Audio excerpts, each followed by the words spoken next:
장애인 환자들이 의료 서비스를 이용할 때 느끼는 어려움에는 어떤 것들이 있을까요? 가장 먼저 시설 접근성 측면의 문제가 있습니다. 많은 장애인 환자가 병원까지 이동하기 위한 교통체계가 미흡합니다. 의료시설에 가기 위한 교통수단 확보가 어려운 것이죠. 다음으로 지역병원, 의원과 같이 상가에 입주한 소규모 병원은 엘리베이터가 없는 곳에 존재하여 이용에 어려움이 있습니다. 때문에 많은 장애인 환자들이 거주지에서 멀리 떨어진 대학병원 등 규모가 큰 병원을 이용하는 실정입니다. 또한 의료기관 내에 자가운전자를 위한 주차장이 부족하여 장애인 주차구역 확보가 필요합니다. 두 번째로 의료 서비스의 전문성 및 연계성이 미흡한 문제가 있습니다. 의료인 A씨는 척수장애인 환자 B씨를 치료하던 중 척수장애인 방광에 비장애인 환자와 동일한 기압을 주입해 방광 파열이 발생하기도 하였는데요. 이처럼 비장애인 환자와 동일한 의료적 처치로 인한 부작용 등이 발생하기도 합니다. 이와 더불어 상당수의 병의원에서 장애인 환자들의 의료 서비스 이용에 대한 경험과 사례 관리가 부족한 실정입니다. 또한 재활연계 체계가 단절적입니다. 후천적 장애가 발생한 후 급성기 및 아급성기라고 할 수 있는 회복기와 만성기라고 하는 유지기에서의 재활의료 서비스가 명백히 다릅니다. 하지만 급성기, 아급성기, 만성기의 시기별 치료가 적절히 연계되지 않아 효과적인 재활의료 서비스가 제공되지 않는 경우가 많습니다. 다음으로 건강검진의 내용이 비장애인 중심으로 이루어지고 있어 장애인의 특화된 검진 욕구를 충족하지 못하고 있습니다. 마지막으로 응급 상황 발생 시 장애인 당사자의 장애 특성을 고려한 응급처치에 대한 응급 매뉴얼이 마련되어 있지 않기 때문에 인권 침해 사례가 발생하며 적절한 응급조치가 이뤄지지 못하는 경우가 많습니다. 세 번째로 의료기관의 시설 문제가 있습니다. 가장 먼저 장애인을 위한 편의시설이 부족합니다. 안내 데스크의 높이가 높고 장애인 화장실의 부족, 경사로 부재, 주차 공간 협소 등으로 이용의 접근성이 떨어집니다. 또한 규모가 작은 지역 의원의 경우 주차 공간이 매우 협소합니다. 진료 및 검사 장비에 있어서도 비장애인용 의료기기 및 장비가 대부분이므로 장애인에게는 부적합하여 이용을 못하는 상황입니다. 예를 들어 지체장애인 환자 중 휠체어를 이용하는 경우 장애인용 키와 몸무게 측정 장비가 필요합니다. 진료대, 엑스레이, MRI 등의 장비 접근성 또한 좋지 못합니다. 장애인 환자를 위한 안내 서비스 역시 부족한 상황입니다. 청각장애 및 언어장애나 글자를 읽지 못하는 환자들에게는 그림이나 문자로 된 의사소통 도구가 필요합니다. 그림이나 문자로 상세한 설명이 어렵다면 간단하게라도 진료를 할 것이다, 주사를 놓을 것이다, 치료를 할 것이다, 움직이면 안 된다 등을 인식할 수 있는 그림과 단어를 사용한 그림 카드가 필요합니다. 또한 병원 내에 각 진료 항목별 안내 표지판을 글과 함께 그림 카드 형태로 의사소통 도구를 제작한다면 장애인들도 원하는 진료 장소에 쉽게 찾아갈 수 있습니다. 또한 이동 보조 서비스나 음성 안내 서비스의 부재도 문제인데요. 예를 들어 시각장애인은 의료기관 내에서 A 진료과에서 B 진료과로 이동을 하고자 할 때 보호자가 없으면 어려움을 겪기도 하고 접수대에서 접수 번호를 뽑을 때 접수표의 번호를 음성으로 안내하는 서비스가 없을 경우도 있어 문제가 됩니다.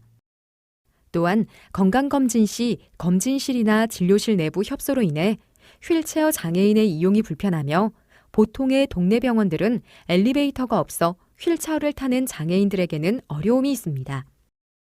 네 번째, 장애인의 의료 서비스 이용 불편 사례로 의료 종사자의 장애인식 문제가 있습니다. 다수의 장애인들이 의료진과의 의사소통에 어려움을 느끼며 장애에 대한 의료진의 인식 개선이 되어 있지 않아 불만이 있습니다. 의료인들은 장애인 환자와의 의사소통이 원활하게 되지 않는다는 판단을 한 후 당사자가 아닌 주변 사람과만 소통하고 결정하려고 하는 경향이 있습니다. 의사소통이 적절히 이루어지지 않아 장애 특성을 충분히 고려하지 못한 상태로 진료를 하거나 처방하는 경우가 있습니다. 또한 의료인들의 입장에서는 장애인에 대한 낮은 이해도 때문에 검사, 진료, 시술 등에서 배려와 안전 조치가 부족한 경우가 많습니다. 또한 의료기관 내에서 안내하는 분들의 장애인식 부족으로 장애에 대해 반복 설명하게 되는 경우가 많습니다. 이러한 장애에 대한 이해 부족으로 인해 장애인은 병원에 진료하는 종사자 대부분이 장애인을 귀찮아한다고 느끼며 그러한 시선들이 싫어 병원에 가고 싶어 하지 않는 경우가 많습니다. 5번째, 접수와 진료 체계에 문제가 있습니다. 예약이 안 되는 병원의 경우 대기하고 기다리는 시간이 많이 소요되며 장애인 우선 접수를 받는 병원이 거의 없습니다. 상급 의료기관의 복잡한 진료 체계도 장애인 환자가 어려움을 겪는 이유 중 하나입니다. 진료와 수납, 검사 등 하루에 진행되지 않는 경우가 많아 시간과 비용이 낭비됩니다. 특히 기다림을 인지하지 못하는 발달장애인의 경우 긴 진료 대기 시간 동안 많이 불안해하며 컨디션이 안 좋은 경우에는 진료를 거부하기도 하기 때문에 주의가 필요합니다. 안내 데스크에는 보통 안내 인원이 1명만 있는데 최소 2명 이상 배치를 시켜 필요시 즉각적으로 도움을 줄 수 있도록 시스템을 갖추어야 합니다. 특히 대형 병원은 접수 절차가 복잡하여 안내 도우미 제도의 적극 활용이 필요합니다.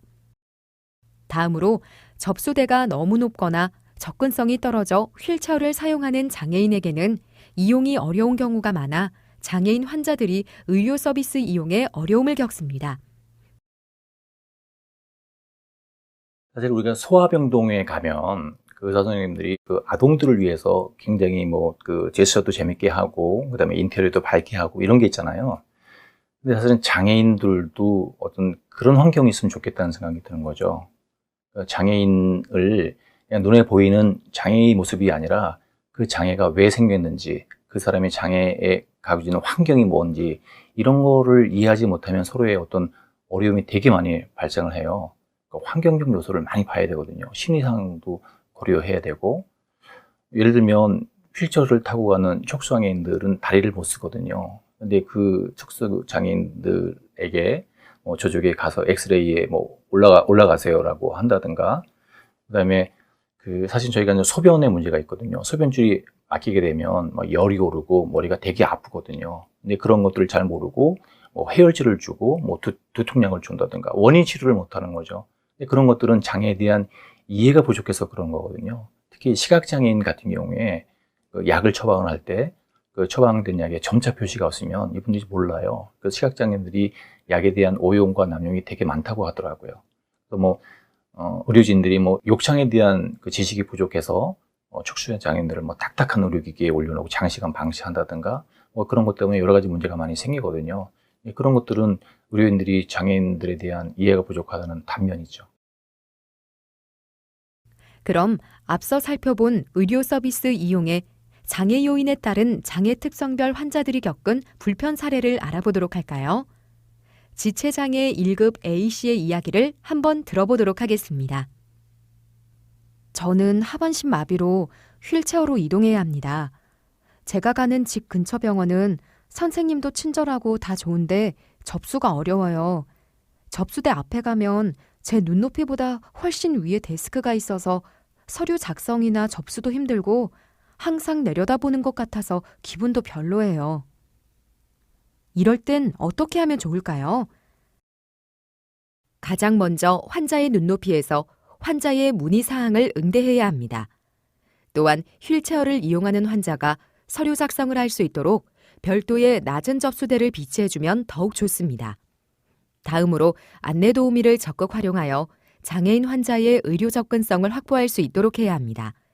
이때 서 있는 상태로 휠체어에 앉아있는 환자를 아래로 내려다보면서 대응하는 태도는 좋지 않습니다. 다음으로 지체장애 1급 H씨의 이야기를 들어볼까요? 저는 척수 손상으로 하반신 마비 상태입니다. 저번에 병원에서 MRI 촬영이 필요해서 받은 적이 있어요. 그런데 제가 가슴 아래로는 감각이 없는데 검사하는 분들이 그걸 잘 모르고 주의 깊게 봐주지 않아서 선이 엉덩이 밑에 깔려있던 걸 몰랐던 거예요. MRI를 다 찍고 나니 선 때문에 엉덩이 쪽에 긴 욕창이 생겨 있었어요. 나중에 검사실에 항의했더니 선 있는지 못 느끼셨어요? 라고 하는데 많이 실망했습니다. 결국 그 일로 욕창 수술까지 받게 되어 몇 개월간 병원에 입원할 수밖에 없었습니다. 이럴 땐 어떻게 하면 좋을까요? 가장 먼저 의료진은 장애인 환자에 대한 신체적 특성을 사전에 확인해야 합니다. 또한 환자에게 다른 불편한 점이 있는지 여부를 묻는 것이 필요한데요. 이러한 과정에서 효과적으로 의사소통이 진행되어야 하며 대화가 없는 진료는 지양해야 합니다. 다음으로 지체장애 1급 CC의 보호자 DC의 이야기를 들어볼까요? 저희 남편은 근육병 환자로 간헐적으로 호흡이 힘들어 가정용 인공호흡기를 사용하는 사람입니다. 그런데 병원에 가면 항상 대기 시간이 길어서 진료를 볼 때까지 기다리기가 매우 힘들어요. 지난번엔 환절기라 그런지 대기가 너무 오래 걸려 기다리다 못해 다시 집으로 갔다가 감기가 심해져 응급실로 간 적도 있어요. 장애인을 특별 대우해달라는 건 아니지만 환자 상황에 맞춰서 융통성 있게 조절해 주었으면 합니다. 이럴 땐 어떻게 해야 할까요? 의료시설에서는 장애인 환자를 위한 대기선이나 긴급한 상황의 환자를 위한 긴급진료 시스템을 별도로 마련하는 것이 필요합니다. 이때 가장 중요한 것은 언제든지 응급 상황이 생길 수 있으므로 무관심한 태도는 지양해야 합니다. 다음으로 뇌병변 장애 2급 B씨의 이야기를 한번 들어보겠습니다. 우리 같이 전동 휠체어가 없으면 이동 자체가 불가능한 사람들한테는 집 근처 동네 의원을 이용하는 것 자체가 불가능한 일입니다. 대부분 2층 또는 그 이상의 병원이 있는 데다가 엘리베이터가 없는 경우가 많고, 있더라도 전동 휠체어 자체가 엘리베이터 안까지 못 들어가는 경우가 많죠. 가까스로 의원에 들어간다 하더라도 진료실 공간이나 문이 작아서 진료실 안에 들어갈 수도 없으니 어떻게 의원에서 진료를 받겠습니까? 감기 걸리면 약이나 사다 먹고 말죠. 자, 이럴 때는 어떻게 해야 할까요? 협소한 공간을 가진 의료시설의 경우 비상용 엘리베이터 등 장애인 환자를 위한 이동 접근성 장치가 필요하다는 것을 인지하고 있어야 하며 최대한 이동을 용이하게 할 수 있도록 도움을 줄 수 있어야 하겠습니다. 다만 협소한 공간 때문에 진료가 어려운 경우에는 병원을 연계해주는 등의 노력이 필요합니다. 다음으로 의사소통 측면에서 어려움을 겪는 청각장애인 CC의 사례를 들어보겠습니다. 청각장애인 CC는 진료를 받으러 간 병원에서 진료 내용을 수어 통역으로 전달을 받고 있었는데요. 한참 전달을 받던 중 의사로부터 대기 시간이 길어져서 다른 환자 진료에 차질이 있으니 밖에 나가서 얘기하고 결과를 알려달라는 요구를 받았다고 하면서 기분이 좋지 않았다고 하는데요. 자, 이럴 때는 어떻게 해야 할까요? 먼저 병원 관계자나 타 환자의 이해를 도울 수 있어야 합니다. 장애를 가진 환자는 장애 특성에 따라 진료 시간이 길어질 수도 있음을 인지시켜 줌으로써 장애 특성을 이해해 줄 수 있도록 인식 개선이 확립되어야 합니다. 이때 의료인들은 장애인들을 차별하는 단어를 사용해서는 안 되며 긴박한 상황의 경우 장애인 환자에게 명확한 의사 표현을 함으로써 정중한 양해를 구하는 것이 필요합니다. 지적장애 상급 D씨는 뇌 치료를 위해 주기적으로 통원 치료를 하는데 의사가 치료 결과를 환자에게 익숙하지 않은 의학 용어 및 보편적으로 사용하지 않는 언어로 설명을 하여 정확히 내용을 이해하지 못해 몇 번이고 되물어본 경험이 있습니다. 이럴 땐 어떻게 해야 할까요? 가장 중요한 것은 누구나 쉽게 이해할 수 있는 용어를 선택해서 친근한 어투로 설명을 해줘야 한다는 것입니다. 또한 지적장애인의 이해도 등을 고려해서 의사소통을 함으로써 심리적 안정감을 제공해야 합니다. 더불어 손가락을 가리키는 등의 비언어적 의사소통을 활용하면 더 좋습니다. 이때 의학적 전문 용어로 표현한 후 진료가 모두 끝났다며 다음에 오라는 일방적인 행위는 지양해야 합니다. 다음으로 시각장애인 I씨의 사례를 살펴보겠습니다. 저는 시각장애가 있는 장애인이긴 하지만 완전 시력이 없는 것은 아니고 시야장애로 장애를 받은 상태라 근거리에서는 어느 정도 확인이 가능합니다. 하지만 대부분 병원에서 시각장애가 있다고 하면 무조건 보이지 않을 것이라 생각하고 보호자에게만 결과를 보여주거나 상의를 하고 저는 배제되는 경우가 많아서 기분이 나쁠 때가 많습니다. 이와 같은 상황에서는 시각장애인도 진료에 대한 설명을 들을 수 있으므로 당사자 및 보호자와 동시에 상의를 하는 것이 필요합니다. 가능하다면 점자로 기록된 기록지를 포함한 상태에서 진행하는 것이 좋으며 당사자의 건강 특성을 경청해야 합니다. 이때 시각장애를 가진 환자는 시야가 안 보이므로 설명이 어려울 것이라는 의료진의 막연한 장애인식은 지양해야 합니다. 이처럼 다양한 장애 특성별 불편 사례들을 어떻게 해결할 수 있을까요?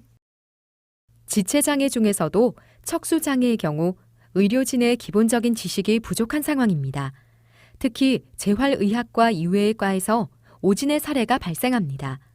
신체적, 정신적, 사회적인 문제, 감각과 운동신경마비, 하지마비와 사지마비에 대한 기본적인 지식 습득이 필요하며 또한 욕창 예방을 위한 에어매트, 보조물품 등 보호장비에 대한 인식을 높이는 것이 중요합니다.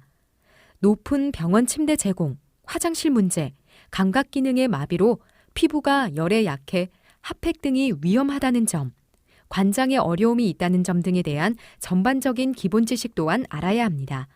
때문에 척수장애인 환자에 대한 의료인들의 기본적인 지식 습득을 위한 교육 시스템 등의 체계를 구축해야 합니다.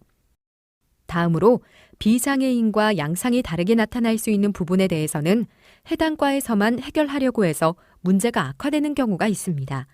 때문에 척수장애인이 수술을 하거나 입원이 필요할 경우 다양한 진료과와의 협진이 필요하다는 점을 알고 해당되는 여러 분야 의료진의 의견이 종합적으로 적용될 수 있도록 해야 합니다. 이에 따라 전문가 간 협진 시스템을 구축하고 가급적 협진 시스템이 원스톱으로 진행될 수 있는 구조를 지향해 가야 합니다. 또한 도움이 필요할 때는 보호자가 아닌 병원 소속의 의료지원인의 전문적인 도움이 필요하다는 것을 인지하고 있어야 합니다.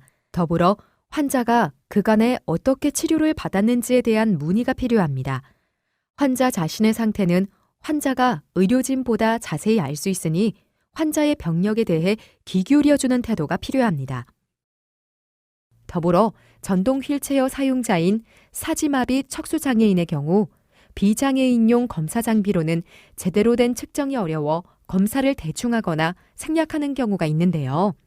휠체어를 탄 상태로 검사를 할 수 있도록 장비를 구비해야 할 것입니다. 또한 필요시 인력 동원이 될 수 있어야 합니다. 뇌병변 장애인의 경우 몸이 뻣뻣하게 굳는 경직, 관절이 전혀 움직이지 못하는 상태인 강직의 특성이 있기 때문에 치과 진료 및 CT, MRI, 심점도 검사 등 검진 시 움직이지 않게 하기 위해 수면 마취를 진행해야 하며 이때 당사자의 의견을 존중하고 선택 사항으로 진행할 수 있어야 합니다. 수면 마취로 인한 이후 부작용이나 건강 상태가 변함으로써 책임이 따르는 문제이므로 환자가 선택할 수 있도록 권유해야 합니다. 언어장애를 동반한 경우 의사소통에 어려움을 겪고 있으므로 그림 등을 이용한 설명 자료가 필요합니다. 시각장애인의 경우 웹 접근성 부재로 인해 의료기관 홈페이지의 정보를 제공받기 어렵습니다. 또한 접수, 진료, 수술, 치료 등에 대한 점자 자료 미제공으로 이용에 불편함이 있는데요. 이에 대한 해결 방안으로는 전화 문의를 하도록 유도하거나 홈페이지 텍스트 내용을 이메일 등으로 전달해 줄 수 있어야 합니다. 또한 간단한 내용일 경우 장애인 환자가 문자 메시지 서비스 기능을 이용할 수 있도록 제공해 주어야 합니다. 더불어 점자 자료, 컴퓨터 화면 확대기, 문서 인식 프로그램 등을 상황에 맞게 제공할 필요가 있습니다. 청각장애인 환자들은 수어 통역이나 통신 중개 서비스와 같은 의사소통 지원 서비스를 받지 못하며 도움이나 필담에 의존하여 진료를 보고 있습니다. 또한 진료자 호명이나 대기 시간을 인지하지 못하며 긴 문장을 이해하기가 어렵습니다. 때문에 청각장애인 환자가 진료권을 확보하고 원활한 의료 서비스 이용을 위해 상주 수어 통역사 배치가 필요합니다. 또한 청각장애 보조기구나 정보통신 매체를 활용한 의사소통 서비스 지원이 필요합니다. 또한 차트의 표기를 달리하여 장애인 환자를 호명할 때 문자 통보 혹은 글로 된 안내문을 사용하거나 입모양을 느리게 함으로써 이해를 돕는 등의 대처가 필요합니다. 마지막으로 장애인 환자와 직접 눈을 맞추고 이야기하는 것이 아닌 수어 통역사에게 말하는 것은 지양해야 하며 진료 시에 인체 사진 혹은 모형을 직접 가리키며 상담을 진행하면 이해도를 높일 수 있습니다.